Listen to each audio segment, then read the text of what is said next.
Okay, this is to match up Napier's original proportion idea to a modern equation so you can tell what a logarithm is, or was, or is and was.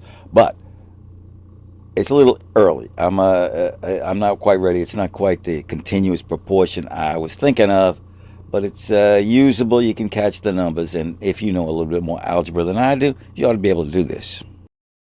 So I start off with a Euclidean right triangle because that's the best visual I can think of. And remember, it keeps the same proportions on all the sides as long as the angles stay the same. So for the equation, I start off with the idea that any number to the 0 power is going to be 1, and that gives you the vertical leg of the triangle. So you rotate the vertical leg 1/4 circle, and you end up subtracting 1 from the original triangle, and you get a new triangle with a base or horizontal length of 9. The ratio of the shorter length to the longer is 9 to 10. Now, the triangle keeps the same proportion, so the vertical leg of the new triangle is 0.9. You rotate that, and then you subtract it from the second triangle length, and you get a third triangle length of 8.1. So now the ratio of the new horizontal length to the old horizontal length is 8.1 to 9, or 9/10.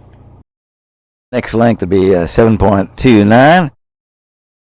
Keep going like that. You'll never reach the end. It's an infinite process because you're always taking 1/10 the height of the triangle from the base or the length of the triangle, and so there's always a remainder.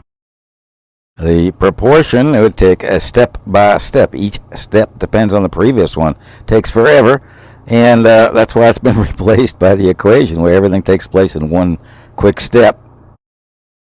Equation side, you can see that n is the number associated with the ratio or the logarithm. That's the definition of the logarithm.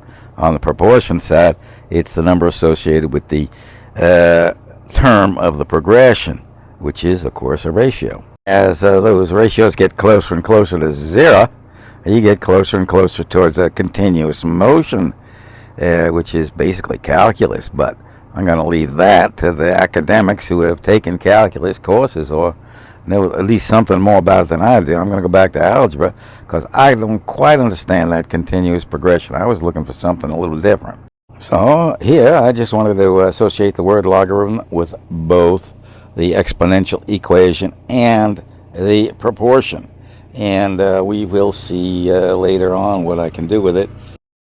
I'll end with this thought.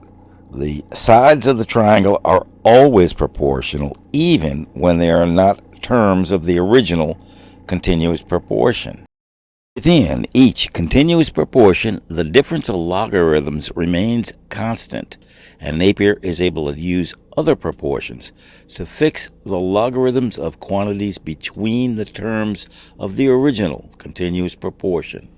The table rounds everything off to 7 decimal places, and the result is the same as modern decimal notation, with 9,999,999 over 10 million as the base.